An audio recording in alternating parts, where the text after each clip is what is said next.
Hello everyone, this is the class 7 science exercise revision. So chapter 8 wind, storm and cyclone. So today we start the exercise revision of chapter 8. Question number first is the fill in the blanks. इसको आप लोग देख लीजिएगा. Question number 2 suggest two method to find out the wind direction at a given place. है ना, हमको यहाँ पे दो मेथड्स बतानी है जिससे हम विंड डायरेक्शन को फॉलो कर सकते हैं. पहला है take some sand and release in the from height, यानी कि कुछ बालू लेना है, एक मुट्ठी बालू लीजिए और ऊंचाई से हाथ ऊपर करके उसको आप ऐसे नीचे गिराइए. तो जिस दिशा में वो the direction in the wind the sand start flow, यानी कि जिस डायरेक्शन में सैंड का फ्लो होना स्टार्ट होता है उस तरह से आप पता लगा सकते हो कि किस दिशा से हवा किस डायरेक्शन से विंड जो है ब्लो हो रही है. सेकंड है take an air balloon and release in the open space. क्या करेंगे, एक बलून लेंगे, उसको ओपन स्पेस में रिलीज कर देंगे, खुले में छोड़ देंगे. The balloon will start moving in one direction, और बलून क्या हो जाएगा, सिर्फ एक ही डायरेक्शन में मूव करना स्टार्ट कर देगा. तो वो भी एक डायरेक्शन को पता करने का तरीका है. तो सेकंड क्वेश्चन है आपका state two experience that made you think that air exact pressure. आपको यहाँ बताना है. तो पहला है when we feel air a balloon it inflated due to the pressure inside by air. Also when it is overfilled with air is burst due to the excess of air pressure. जब हम balloon में हवा भरते हैं, balloon inflate होता है, बड़ा होता है, तो इससे पता चलता है कि एयर एग्जैक्ट प्रेशर. और जब ओवर फिल्टेड हो जाता है बलून, तो बलून क्या होता है, फूट जाता है ना, तो वो क्या हो जाता है, प्रेशर ज़्यादा हो जाता है वहाँ पर. सेकंड है आपका when we hang a banner in a place of a moving fast air it tear due to the pressure exert. आप देखेंगे, मान लो सपोज करिए कि किसी डायरेक्शन में बहुत तेज़ी से हवा आ रही है और उसी डायरेक्शन में हम कोई अगर बैनर को हैंग कर देते हैं तो वो बैनर क्या हो जाएगा, बीच से फट जाएगा because of the air pressure. ये फोर्थ क्वेश्चन है आपका you want a buy a house would you like a buy a house having window but not ventilator. आप एक घर खरीदना चाहते हैं लेकिन ऐसा घर खरीदना चाहते हैं जहाँ पर विंडो हो लेकिन वेंटिलेटर ना हो. एक्सप्लेन. तो no I would not like a buy a house having window but no ventilator. नहीं, मैं ऐसा घर नहीं खरीदूंगा जहाँ अगर विंडो है वेंटिलेटर नहीं है. वेंटिलेटर मतलब होता है एग्जॉस्ट. ठीक है, आपने देखा होगा आपके किचन में एग्जॉस्ट बना होता है, रूम में भी बाहर एग्जॉस्ट बना होता है. Because ventilator are important for the circulation of air. Ventilator क्या होता है, हवा के सर्कुलेशन के लिए काफ़ी इंपॉर्टेंट होता है, क्योंकि वार्म एयर जो होती है, हवा वार्म एयर हल्की होती है इसलिए ऊपर की तरफ बहती है ना, जो वेंटिलेटर से बाहर निकल जाती है.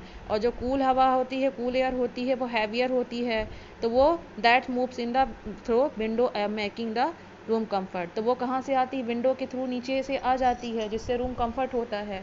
इसलिए घरों में वेंटिलेटर का बनाना बहुत ही ज़रूरी होता है. क्वेश्चन नंबर 6 है आपका how will you help your neighbours in case of cyclone approach your village and town. कैसे आप हेल्प कर सकते हो. I will help for the following veg. कई तरह से हम हेल्प कर सकते हैं. पहला है by warning everyone about the coming danger. आने वाले खतरे के बारे में पहले से लोगों को वार्न कर देना. सेकंड है searching for shelter, keep storage of food and water, sitting a first facility.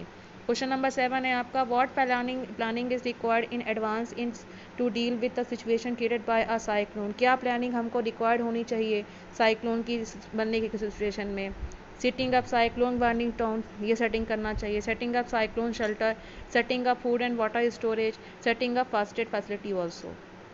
इनमें से आपको बताना है कि कौन सा प्लेस इनमें से अनलाइकली साइक्लोन से इफेक्टेड नहीं होता है. इसमें है अमृतसर, क्योंकि वहाँ पर ज़्यादा साइक्लोन साइक्लोन जो होता है सी कोस्ट एरियाज़ पे ज़्यादा आता है ना. आप चेन्नई, मैंगलोर, पुरी, ये सब सी कोस्ट एरियाज़ होते हैं तो यहाँ पर साइक्लोन आता रहता है, लेकिन इनमें से नॉट इफेक्टेड एरिया आपका अमृतसर होगा. फिर क्वेश्चन नंबर 9 है आपका which of the statement given below is incorrect. इसमें आपका स्टेटमेंट में फर्स्ट नंबर है. In winter the wind flow from the land to the ocean. Winter में जो होती है विंड जो होती है लैंड से ओशियन की तरफ जाती है, तो ये का स्टेटमेंट आपका करेक्ट है. तो स्टूडेंट दैट्स ऑल. ये आपका एक्सरसाइज रिवीजन है. इस क्वेश्चन को, इनमें ज़्यादा बड़े बड़े क्वेश्चंस नहीं है, इजी है. अगर समझ के आप लर्न करोगे बेटा तो अच्छे से रहेगा, है ना. जहाँ तक मेरा आई होप सो, जहाँ तक मुझे लगता है कि पढ़ाई करने का, लर्न करने का सबसे अच्छा जो मेथड होता है आंसर्स क्वेश्चंस को समझ के पढ़ना. That's why I explain every questions in her every answers. एक बार फिर से आप लोगों को मैं साइंस का सिलेबस बता देना चाहती हूँ. 5, 6, 7, 8 लेसन्स आपके साइंस के एग्ज़ाम में आएंगे. 1, 2, 3, 4 जो आपको, और जब को ऑलरेडी आपके एग्ज़ाम्स टेस्ट में आ चुके हैं तो वो लेसन नहीं आएंगे. तो students prepare very well.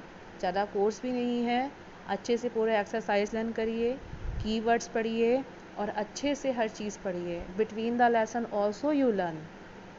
Okay, thank you and have a nice day. एक बात और, हाँ, MCQ के क्वेश्चंस को भी जो मैंने आपको सेंड किए हैं उसको आप नोटबुक में राइट करिए और लर्न करते जाइए, है ना। MCQ क्वेश्चंस भी आएंगे, 30 मार्क्स के MCQ क्वेश्चंस हैं, समझ में आए। MCQ क्वेश्चन मतलब 30 मार्क्स के आपके ऑब्जेक्टिव टाइप क्वेश्चन है, जिसमें 10 मार्क्स के MCQ हैं, फिलिंदा ब्लैंक्स हैं, ट्रू फॉल्स हैं, वन वर्ड्स हैं, तो वो उन्हीं से बनाए गए हैं। आपको ऐसा नहीं है कि उसको पढ़ लेंगे तो बुक की एक्सरसाइज, बुक का फिलिंदा ब्लैंक्स, बुक का MCQ questions, in correct the options नहीं पढ़ना है, सब पढ़ना है आपको, है ना। तो अच्छे से प्रिपेयर करिए, सिलेबस कम है। All the best, have a nice day, thank you.